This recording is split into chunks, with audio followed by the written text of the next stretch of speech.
ચાલો તો નમસ્કાર મિત્રો, તો ફરીવાર સ્વાગત કરું છું તમારું એજ્યુસ્ટેશન ગુજરાતી નામની યુટ્યુબ ચેનલમાં। તો મિત્રો, તમારી જે પેરામેડિકલની જે રજિસ્ટ્રેશન પ્રોસેસ છે ફાઇનલી કમ્પ્લીટ થઈ ચૂકી છે અને હવે ટૂંક જ સમયમાં પેરામેડિકલનું ચોઇસ ફિલિંગ જે છે એ શરૂ થશે। એની હજી સુધી કોઈ પણ લેટેસ્ટ અપડેટ કે ડેટ જાહેર થઈ નથી। જો જાહેર થશે ત્યારે આપણા ચેનલ પર વિડીયો આવશે, એટલે તો ચેનલને સબસ્ક્રાઈબ ના કરી હોય તો જલ્દીથી ચેનલને સબસ્ક્રાઈબ કરી દેજો। તો વિદ્યાર્થી મિત્રો, આજના વિડીયોમાં આપણે વાત કરવાના છે કે જે પેરામેડિકલ પછી રજિસ્ટ્રેશન પ્રોસેસ પછી જે ચોઇસ ફિલિંગની પ્રોસેસ છે કેવી રીતે થાય છે, એટલે કે પ્રકારનો જે પ્રેક્ટિસ રાઉન્ડ આવે છે, બરાબર છે, મોક રાઉન્ડ જેને કહી શકો, જે ચોઇસ ફિલિંગની એના માટેનો એક રાઉન્ડ છે। તો એની સંપૂર્ણ આપણે પ્રોસેસ સમજીશું। તો વિદ્યાર્થી મિત્રો, જે પણ પેરામેડિકલ કોર્સમાં એડમિશન લેવા માગે છે આ વિડીયો સંપૂર્ણ જોવે અને તમારા જે ચોઇસ ફિલિંગનો સંપૂર્ણ ડાઉટ જે છે આજે સોલ્વ થઈ જશે। તો વિદ્યાર્થી મિત્રો, વિડીયો શરૂ કરીએ છીએ। તો હવે મિત્રો, તમને અહીંયા દેખાતું હશે કે મોક રાઉન્ડ એટલે કે પ્રેક્ટિસ રાઉન્ડ એ ફક્ત વિદ્યાર્થીને કોલેજ ચોઇસ ફિલિંગ કેવી રીતે કરવી તેની પ્રેક્ટિસ માટે છે, જેથી વિદ્યાર્થીને ચોઇસ ફિલિંગ કેવી રીતે કરવી તેની સમજણ રહે। ક્લિયર છે મિત્રો? તો આ તમે અહીંયા જોઈ શકો છો। ત્યારબાદ મિત્રો, અહીંયા જોવામાં આવે તો મોક રાઉન્ડ ચોઇસ ફિલિંગ રિઝલ્ટના આધારે કોઈ પણ સંસ્થામાં પ્રવેશ આપવામાં આવશે નહીં, એટલે કે માત્ર એક પ્રકારનો પ્રેક્ટિસ માટેનો રાઉન્ડ છે, બરાબર છે। એટલે એક પ્રકારની તમને પ્રેક્ટિસ થઈ જાય, તમને જે દ્વિગા હોય ચોઇસ ફિલિંગને લઈને એ અહીંયાથી દૂર થઈ જશે। ક્લિયર મિત્રો? ત્યારબાદ અહીંયા તમે જોઈ શકો કે દરેક રાઉન્ડ સમયે વિદ્યાર્થીએ પોતાની ચોઇસ પ્રમાણેની સંસ્થાની માહિતીની ચકાસણી કરી લેવાની રહેશે। ત્યારબાદ અહીંયા જોઈએ તો હવે અગત્યની બાબત જોઈએ તો ચોઇસ ફિલિંગ માટે ધ્યાનમાં રાખવાની બાબતો, બરાબર છે, આ ખાસ અગત્યનું છે મિત્રો। તો પસંદગીનો અભ્યાસક્રમ એટલે કે તમે કયા અભ્યાસક્રમમાં જવા માગો છો, ત્યારબાદ એ સંસ્થાનું સ્થળ, ત્યારબાદ એ સંસ્થાની ફી, આ બધું જ તમને ખબર હોવી જોઈએ, બરાબર મિત્રો। ત્યારબાદ અહીંયા જોઈએ તો જે તે અભ્યાસક્રમમાં પ્રવેશ લાયકાતના ધોરણો અનુસાર આપ ચોઇસ ફિલિંગ કરી શકશો। જે અભ્યાસક્રમમાં પ્રવેશ મળવા પાત્ર નહીં હોય તેની ચોઇસ દર્શાવવામાં આવશે નહીં। આપને મળવાપાત્ર અભ્યાસક્રમમાં આપની પસંદગી મુજબ સંસ્થાઓની ઉતરતા ક્રમમાં ચોઇસ ફિલિંગ કરવી, બરાબર છે। એટલે કે આ કેટલીક ટિપ્સ છે, એટલે કે દાખલા તરીકે આપ બધા જ કોર્સમાં પ્રવેશ મેળવવા પાત્ર હોય અને આપની પહેલી પસંદગીનો કોર્સ બીએસસી નર્સિંગ હોય તો આપે પહેલાં બીએસસી નર્સિંગ અભ્યાસક્રમની સંસ્થાઓને ઉતરતા ક્રમમાં પસંદ કરવાની રહેશે, બરાબર છે। એટલે તમારે જે અનુકૂળતા મુજબ તમારે કેટલાક કોર્સ પસંદ કરવાના છે એવું કહેવા માગે છે। ત્યારબાદ જે અભ્યાસક્રમમાં પ્રવેશ મેળવવા માગતા હોય તે અભ્યાસક્રમની બધી સંસ્થાઓને ઉતરતા ક્રમમાં ગોઠવવાની રહેશે, એટલે કે આ એક પ્રકારની ટિપ્સ છે, બરાબર મિત્રો। ત્યારબાદ મિત્રો, અહીંયા લખ્યું છે કે ચોઇસ ભરવા માટે સંખ્યાની કોઈ મર્યાદા નથી। આપની પસંદગી મુજબ ઉતરતા ક્રમમાં ચોઇસ ભરવી, બરાબર છે। એટલે કે ચોઇસ ફિલિંગમાં કોઈ પણ મર્યાદા છે નહીં, તમારે તમારી પસંદગી મુજબ કોલેજ ભરી શકશો બધી। હવે મિત્રો, અહીંયા વિડીયો શરૂ કરીએ છીએ તો તમને અહીંયા દેખાતું હશે કે આ તમારે જે વેબસાઇટ છે મેડ ગુજરાત, એના પરથી તમને સંપૂર્ણ માહિતી મળશે, બરાબર છે। તો પહેલાં તો તમારી પાસે જે પિન હશે, યુઝર આઈડી હશે, પાસવર્ડ જે છે તમે સાચવી રાખ્યા છે, આ ત્રણ વસ્તુ એનો તમારે ઉપયોગ કરવાનો રહેશે। તો સૌપ્રથમ તમારે અહીંયા, બરાબર છે, મેરિટ જોવા અથવા તો અહીંયા લખ્યું છે ચોઇસ ફિલિંગ કરવા માટે, બરાબર છે, પહેલાં તો લોગિન કરવાનું રહેશે, બરાબર છે। હજી પણ મેરિટ રાઉન્ડ એટલે કે આ જે મોક રાઉન્ડ જે છે પ્રેક્ટિસ રાઉન્ડ હજી આવ્યો નથી, બરાબર છે। આ પહેલાંનું છે, એનું માહિતી આપું છું, જો કદાચ આવે તો તમારે કોઈ પણ પ્રકારની કન્ફ્યુઝન ના રહે, બરાબર છે। તો વિદ્યાર્થી મિત્રો, અહીંયા પહેલાં તો તમારે યુઝર આઈડી નાખી દેવાનો છે, પાસવર્ડ, 14 ડિજિટની પિન, કેપ્ચા કોડ અને પછી સબમિટ બટન પર ક્લિક કરવાનું છે, બરાબર છે। પહેલાં તમારે ચોઇસ ફિલિંગ કરવા માટે લોગિન કરવું પડશે, એટલા માટે। તો વિદ્યાર્થી મિત્રો, જેમ તમને અહીંયા દેખાતું હશે કે તમારે યુઝર આઈડી અહીંયા પહેલાં નાખી દેવાનું છે, પાસવર્ડ 14 ડિજિટની જે પિન છે એ અહીંયા એન્ટર કરી દેવાની છે, ત્યારબાદ અહીંયા જે કેપ્ચા કોડ આપ્યો હોય તમારે એન્ટર કરી દેવાનો છે, ક્લિયર। ત્યારબાદ અહીંયા સબમિટ બટન પર તમારે ક્લિક કરવાનું રહેશે। ત્યારબાદ વિદ્યાર્થી મિત્રો, અહીંયા જોઈએ તો તમને અહીંયા ત્રણ ઓપ્શન દેખાશે। પહેલાં તો છે કે અવેલેબલ ચોઇસ, ત્યારબાદ છે ફિલ્ડ ચોઇસ અને ત્યારબાદ છે પ્રિન્ટ ફિલ્ડ ચોઇસ। હવે વિદ્યાર્થી મિત્રો, આ તમારી સામે આવું પેજ ઓપન થશે। હવે અહીંયા લખ્યું છે, તમે જોઈ શકો છો કે પહેલાં કોર્સ પસંદ કરો, ત્યારબાદ અહીંયા લખ્યું છે કે સરકારી અથવા તો સેલ્ફ ફાઇનાન્સ ઇન્સ્ટિટ્યૂટ ટાઈપ, ત્યારબાદ અહીંયા જિલ્લો પસંદ કરવાનો છે, અહીંયા ઇન્સ્ટિટ્યૂટ નેમ, બરાબર છે, અને અહીંયા આપને કયા અભ્યાસક્રમમાં મળવાપાત્ર છે તે દર્શાવશે। એટલે કે તમારે જે કોર્સ છે, તમારો જે એડમિશન લેવા માગો છો જેમાં તમારે અહીંયા સિલેક્ટ કરી નાખવાનો છે, ત્યારબાદ ગવર્મેન્ટ કે સેલ્ફ ફાઇનાન્સ જેમાં એડમિશન લેવું છે એ અહીંયા પસંદ કરવાનું છે, અને તમારે કયા જિલ્લો એટલે કે અમદાવાદ હોય, વડોદરા હોય, સુરત હોય, હોય, તમે ગમે તે જે જિલ્લામાં રહેતા હોય ત્યાં આમાં નાખી દેવાનું છે. બરાબર છે મિત્રો. તમને પ્રિન્ટ લિસ્ટ એવું દેખાતું હશે ને તમને શેમાં મળવા પાત્ર છે. બરાબર છે. અહીંયા કેટલાક કોર્સીસ છે, જેમ કે ANM છે, GNM છે, BSc છે. બરાબર છે. અને અહીંયા BOP એટલે કે ઓપ્ટોમેટ્રી. તો તમને આટલા કોર્સમાં એડમિશન મળી શકે છે જો તમે આ ડિટેલ્સ બધી ફિલ કરી દો છો તો તમને આવું જોવા મળશે. અને તમારે એને પ્રિન્ટ લિસ્ટ કરી દેવાનું છે. એટલે કે જો તમારે પ્રિન્ટ કાઢવી હોય તો એનું પ્રિન્ટ લિસ્ટ એવું દબાવી દેવાનું છે. સ્ટેપ બાય સ્ટેપ હું સમજાવું છું. બરાબર છે. તમારે આઈડિયા આવી જશે. ત્યારબાદ ANM યસ. બરાબર છે. GNMમાં યસ લખ્યું છે. BScમાં નો. બરાબર છે. BPT BOT એમાં નો લખ્યું છે. ત્યારબાદ BOPમાં પણ નો લખ્યું છે. એટલે કે જે વિદ્યાર્થી છે એને ANMમાં મળવાપાત્ર છે. ત્યારબાદ GNM જે છે એમાં પણ મળવાપાત્ર છે. BScમાં મળવાપાત્ર નથી. બરાબર છે. આ કોર્સ જે છે એમાં મળવાપાત્ર નથી. એવી રીતે તમને દેખાડશે. હવે અહીંયા તમે જુઓ તો તમને અહીંયા નીચે બરાબર છે આવું એક પેજ દેખાશે જેમાં ઇન્સ્ટિટ્યૂટ નેમ લખ્યું હશે. ત્યારબાદ અહીંયા બ્રાન્ચ. બરાબર છે. ત્યારબાદ અહીંયા ઇન્સ્ટિટ્યૂટ ટાઈપ, ગવર્મેન્ટ કે સેલ્ફ ફાઇનાન્સ, એની ફીસ. બરાબર છે. ટર્મ ફીસ એ બધું લખેલું હશે. એટલે કે તમને કઈ કઈ કોલેજમાં મળી શકે છે. ત્યારબાદ બ્રાન્ચ. બરાબર છે. કઈ બ્રાન્ચ છે તમારી, કે ફિઝિયોથેરાપી છે, ઓપ્ટોમેટ્રી છે, બધી પેરામેડિકલ કોર્સની BSc છે. ત્યારબાદ કઈ કઈ ગવર્મેન્ટ કોલેજીસ છે, સેલ્ફ ફાઇનાન્સ છે, એ બધું તમે જે ડિટેલ્સ ભરી હશે એના આધારે તમને અહીંયા જોવા મળી જશે મિત્રો. તો એવું અહીંયા દર્શાવવામાં આવ્યું છે. હવે અહીંયા લખ્યું છે કે સામાન્ય પ્રવાહમાંથી ધોરણ 12 પાસ કરેલ હોય માત્ર ANM અને GNMમાં પ્રવેશ મળવાપાત્ર છે. બરાબર છે. એવી રીતે જો તમને મળવાપાત્ર હશે તો અહીંયા એવું લખેલું હશે.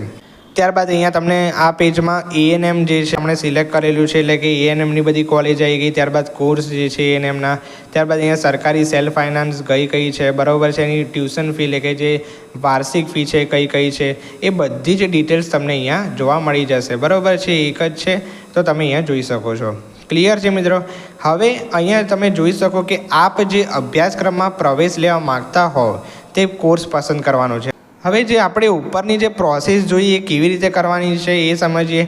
તો તમે જે અભ્યાસક્રમમાં પ્રવેશ લેવા માગતા હોય બરાબર છે તે કોર્સ પસંદ કરવાનો છે. તમને અહીંયા બધા કોર્સ દેખાતા હશે મિત્રો. તો અહીંયા છે ફિઝિયોથેરાપી, નર્સિંગ. બરાબર છે. Optometry, physiotherapy, occupational therapy. બરાબર છે. GNM ANM બધા કોર્સ તમને દેખાતા હશે. હવે તમે નીચે જશો. બરાબર છે. હવે સ્ટેપ બાય સ્ટેપ અહીંયા સમજતા જજો. કોઈ કન્ફ્યુઝન ના રાખતા. તમારે જે કોર્સ જે છે પહેલાં તો અહીંયા પસંદ કરી લેવાનો છે. ત્યારબાદ તમારે કયો છે, કોઈ ગવર્મેન્ટમાં એડમિશન લેવું છે કે સેલ્ફ ફાઇનાન્સમાં, એ તમારે અહીંયા સિલેક્ટ કરવાનું રહેશે. બરાબર છે. લખ્યું સરકારી અથવા તો સેલ્ફ ફાઇનાન્સ સંસ્થા પસંદ કરવાની. ત્યારબાદ તમે કયા જિલ્લામાં એડમિશન લેવા માગો છો આ ડિસ્ટ્રિક્ટમાં સિલેક્ટ કરવાનું છે. ક્લિયર છે મિત્રો. બરાબર છે. અહીંયા પછી તમને મળી શકે નહીં એવું બધું આવી જશે જેમ આપણે ઉપર જોયું. ત્યારબાદ મિત્રો અહીંયા તમને દેખાતું હશે આપણે જિલ્લો પસંદ કરી દીધો. હવે અહીંયા જોવામાં આવે GNM કોર્સ સરકારી સંસ્થાને અમદાવાદ જિલ્લો પસંદ કર્યો છે તો 3 સંસ્થા બતાવશે. હવે મિત્રો તમને અહીંયા 3 સંસ્થા દેખાઈ જશે. તમે અહીંયા જોઈ શકો છો. બરાબર છે. તો અહીંયા જો તમને દેખાતું હશે બરાબર છે તો GNM કોર્સની અહીંયા 3 કોલેજો અહીંયા દેખાડવામાં આવી છે. તો ભાઈ આ GNM કોર્સની 3 કોલેજ છે. ત્યારબાદ એની જે બ્રાન્ચ છે બરાબર છે જોવા મળશે. ઓકે. GNMની ગવર્મેન્ટ છે 3 બરાબર છે. તો મિત્રો તમે જે આ બ્રાન્ચ, ઇન્સ્ટિટ્યૂટ ટાઈપ અને ડિસ્ટ્રિક્ટ જે છે સિલેક્ટ કર્યા હશે એ મુજબ તમને આ જોવા મળી જશે. ક્લિયર છે મિત્રો. હવે આગળ વધીએ. ત્યારબાદ જો તમે ANM કોર્સ જો સિલેક્ટ કર્યો હોય બરાબર છે તો ANM કોર્સ પછી પ્રાઇવેટ કોલેજીસ બનાસકાંઠા જિલ્લો તો એની આ જે કોલેજીસ છે અહીંયા તમને જોવા મળી જશે. બરાબર છે. એટલે કે તમારે જે કોર્સ જે છે પસંદ કર્યો છે એના આધારે તમને અહીંયા જોવા મળી જશે. તો મિત્રો આ બધી જે વાત હતી એ અવેલેબલ ચોઇસ. બરાબર છે. એટલે કે તમારા મુજબ કઈ જે ચોઇસ છે બરાબર છે તમને મળવાપાત્ર કઈ ચોઇસ છે એ અવેલેબલ ચોઇસની અહીંયા વાત કરી. હવે તમારે અસલ જે ચોઇસ ફિલિંગની શરૂઆત અહીંયા થાય છે. તો મિત્રો તમને અહીંયા અવેલેબલ ચોઇસ પૂરું થઈ ગયું. ત્યારબાદ હવે તમારે અહીંયા ફિલ ચોઇસ દેખાતું હશે બરાબર છે. એના પર તમારે ક્લિક કરવાનું છે ચોઇસ ભરવા માટે. તો ચોઇસ ભરવા માટે અહીંયા તમારે ફરી બ્રાન્ચ એવું લખેલું હશે. ત્યારબાદ ઇન્સ્ટિટ્યૂટ ટાઈપ, ડિસ્ટ્રિક્ટ. બરાબર છે. રિયર એન્ડ ફિલ ચોઇસ આ બધું જ તમારે તમારી અનુકૂળતા મુજબ નાખી દેવાનું છે. ત્યારબાદ તમારે જે ગો બટન છે એના પર તમારે ક્લિક કરવાનું રહેશે. હવે વિદ્યાર્થી મિત્રો તમે અહીંયા જોશો તો અહીંયા બ્રાન્ચમાં દેખાય છે કે GNM બરાબર છે. GNM સિલેક્ટ કરી છે. ગવર્મેન્ટ કોર્સ પસંદ કર્યો છે અને જિલ્લો જે છે અહીંયા કોઈએ પસંદ કર્યો નથી. બરાબર છે. હવે GNMની જે ગવર્મેન્ટ કોલેજીસ છે બધી અહીંયા જોવા મળી જાય છે કે ભાઈ કઈ GNMની કોલેજીસ છે ગવર્મેન્ટ કોલેજીસ. બરાબર છે. જે સિલેક્ટ કર્યું છે એના પ્રમાણે. ઓકે. હવે ચોઇસ ફિલિંગ કેવી રીતે કરવી મેઇન બાબત અહીંથી શરૂ થાય છે. હવે મિત્રો તમે અહીંયા જુઓ તો બધી જે કોલેજીસ છે બરાબર છે, આપ જે સંસ્થાની ચોઈસ કરી હશે તેના પર લાઈન આવી જશે, જેથી કોઈ સંસ્થાની ચોઈસ બાકી છે તે જોઈ શકાશે. આપે જે સંસ્થાઓ એડ કરી હશે તે અહીંયા દેખાશે. એટલે કે તમારે ધારો કે પહેલી કોલેજ છે બરાબર છે, આ કોલેજ તમે સિલેક્ટ કરી, બીજી કોલેજ સિલેક્ટ કરી, ત્રીજી કોલેજ સિલેક્ટ કરી, તમારા મુજબ. એટલે કે જે તમે પસંદગીની કોલેજ છે પહેલાં સિલેક્ટ કરવાની છે, ત્યારબાદ જે તમારી નાપસંદ કોલેજ છે છેલ્લે મૂકતા જવાની છે. ક્લિયર છે? જે પહેલી પસંદ કરી એ પહેલાં અહીંયા દેખાડી દેશે, બીજી પસંદ કરી તો બીજી અહીંયા દેખાડશે, ત્રીજી પસંદ કરી તો ત્રીજી અહીંયા દેખાશે, એવી રીતે. બરાબર છે કે તમારી પસંદગીની તમને જે કઈ કોલેજમાં એડમિશન લેવું છે એના આધારે તમારી ચોઈસ ફિલિંગ કરવાની છે. ઓકે મિત્રો, હવે મિત્રો આગળ જોઈએ તો અહીંયા લખ્યું છે કે પહેલી જે અહીંયા ઉદાહરણમાં બતાવ્યું છે, અહીં પહેલી પસંદગી જીએનએમ અમદાવાદ સરકારી સ્કૂલ છે, બીજી પસંદગી જીએનએમ વીએસ સરકારી સ્કૂલ છે, ત્રીજી પસંદગી જીએનએમ મહેસાણા જે ઉપર સિલેક્ટ કરી હતી એ રીતે અહીંયા આવી ગયું છે. ઓકે મિત્રો, જો તમારી ચોઈસ ફિલિંગમાં લોચા થયા હોય બરાબર છે, અથવા તો ઉપર નીચે કોઈ ચોઈસ કરવી હોય બરાબર છે, તો એના આધારે તમે અહીંયા કરી શકો છો. અહીંયા લખ્યું છે કે આપની ચોઈસ રદ કરી શકો છો, ભરેલી તમામ ચોઈસ રદ કરી શકો છો. આપની ચોઈસનો ક્રમ ઉપર નીચે કરવો હોય બરાબર છે, એટલે કે પહેલાંથી કોઈ ત્રીજું કરવું હોય, ત્રીજાથી કોઈ પાંચમું કરવું હોય, પાંચમાંથી કોઈ પહેલું કરવું હોય, એના આધારે તમે અહીંયા કરી શકો છો. ક્લિયર છે મિત્રો? હવે તમે જે ચોઈસ ફિલિંગ કરી નાખી તો તમને ખબર પડી ગઈ કે ના હવે ભાઈ મારી ચોઈસ સાચી છે. ત્યારબાદ હવે તમારે અહીંયા સેવ ચોઈસ લખ્યું છે, એના પર તમારે ક્લિક કરવાનું છે બરાબર છે. હવે સેવ ચોઈસ પર ક્લિક કરશો બરાબર છે, ત્યારબાદ અહીંયા બટન છે એક સેવ એન્ડ એક્ઝિટનું, તમારે ત્યાં ક્લિક કરવાનું રહેશે બરાબર છે. ત્યારબાદ મેં અહીંયા એમ કીધું કે જે તમે ચોઈસ ઉપર નીચે કરવા માગતા હોય તો ફેરફાર કરવા માગતા હોય એના મુજબની વાત છે બરાબર છે, તો તમે અપડાઉન કરીને કરી શકો છો, એટલે કોઈ વાંધો છે નહીં બરાબર મિત્રો.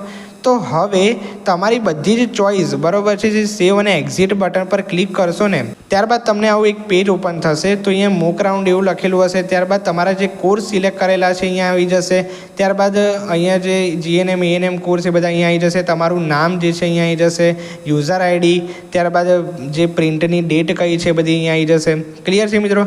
હવે તમારે જે તમારી ચોઈસ જે કરે છે એ અહીંયા બધી જ દેખાડી દેશે, એટલે તમારે કોઈ કન્ફ્યુઝન નહીં આવે બરાબર. ત્યારબાદ તમારે લોક ચોઈસ, તો ભાઈ તમારે તમારો પિન નંબર જે છે અહીંયા નાખી દેવાનો છે. ત્યારબાદ લોક ચોઈસ જે છે એના પર તમારે ક્લિક કરવાનું છે બરાબર છે.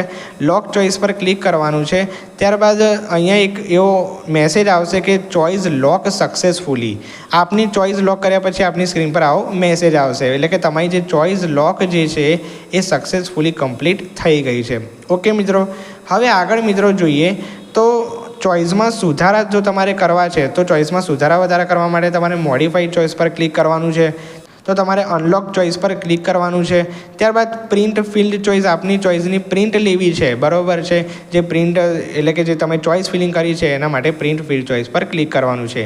હવે એકવાર કરેલ ચોઈસ પ્રોગ્રામના છેલ્લા દિવસ સુધી અનલોક કરીને તેમાં સુધારા વધારા કરી શકાય છે બરાબર છે, એટલે કે એની જે તારીખ હોય એના આધારે તમે સુધારા વધારા કરી શકો છો મિત્રો. ક્લિયર? ત્યારબાદ ફરીથી અહીંયા તમને જે સેવ એન્ડ એક્ઝિટ બટન દેખાય છે બરાબર છે, તેમાં તમારે ક્લિક કરવાનું રહેશે. હવે તમે પ્રિન્ટ જે કરશો બરાબર છે, જે પ્રિન્ટ તમે કાઢશો જે ચોઈસ ફિલિંગની, તો તમારી આવી કંઈક પ્રિન્ટ નકલ જે છે આવી જશે, તેમાં તમારું નામ, યુઝર આઈડી, પિન નંબર એ બધું જ લખેલું હશે. અહીંયા ગવર્મેન્ટ છે બરાબર છે, એની બ્રાન્ચ કઈ છે, ઇન્સ્ટિટ્યૂટ નેમ કયું છે, એ બધું જ તમામ પ્રિન્ટ જે છે એમાં લખાઈને આવી જશે, અને તમારે ઝેરોક્ષ જે છે એની કાઢી લેવાની છે બરાબર છે. એટલે આ ફક્ત પ્રેક્ટિસ માટેની છે. ત્યારબાદ મિત્રો તમને જે અહીંયા જે મેસેજીસ આવ્યા હશે તો અહીંયા લખેલ છે કે યોર ઓનલાઈન રજિસ્ટ્રેશન સક્સેસફુલી બરાબર છે, જે ડોક્યુમેન્ટ વેરિફિકેશન હોય બધું સક્સેસફુલ થઈ ગયું. ત્યારબાદ તમારે જે મૂક રાઉન્ડનું જે ચોઈસ ફિલિંગ કરી છે એને પણ સક્સેસફુલ મેસેજ અહીંયા તમને જોવા મળી જશે. ક્લિયર છે મિત્રો? હવે મિત્રો આ જે તમારી ચોઈસ ફિલિંગની પ્રોસેસ છે ટોટલી અહીંયા કમ્પ્લીટેડ થઈ જાય છે, એટલે કે હવે જે તમારી ચોઈસ જે છે લોક થઈ જશે અને પ્રિન્ટ જે છે તમે કાઢી લીધી છે બરાબર છે. છેલ્લા દિવસ સુધી અનલોક કરી શકો તમે જો તમારે કોઈ ભૂલ હોય તો બરાબર છે મિત્રો. એટલે કે તમે અહીંયા જે રજિસ્ટ્રેશન ડિટેલ, ચોઈસ ડિટેલ એમાં જે ઓપન કરીને તમારું બધું જોઈ શકો છો. તો આપણે જે વિડીયો છે એમાં મૂક રાઉન્ડ એટલે કે પ્રેક્ટિસ રાઉન્ડ જે પેરામેડિકલ કોર્સ છે એમાં ચોઈસ ફિલિંગ કેવી રીતે કરવી એની સંપૂર્ણ માહિતી મેળવી. તો વિદ્યાર્થી મિત્રો જો વિડીયો પસંદ આવ્યો હોય તો વિડીયોને લાઇક જરૂરથી કરી દેજો. જે પણ પેરામેડિકલ કોર્સમાં એડમિશન લેવા માગતું હોય એમના વિડીયો શેર કરજો. અને ચેનલ પર નવા હોય તો ચેનલને સબસ્ક્રાઈબ જરૂરથી કરી દેજો. જો તમે વિડીયો જોતા હોય ચેનલને સબસ્ક્રાઈબ નથી કરી તો જલ્દીથી કરી દો, બરાબર છે. તો ચેનલને સબસ્ક્રાઈબ કરવાનું ના ભૂલતા. વિદ્યાર્થી મિત્રો, વિડીયો અહીંયા સમાપ્ત કરીએ છીએ. મળીએ છીએ આવા જ નવા વિડીયો સાથે. ત્યાં સુધી ગુડ બાય. Thank you.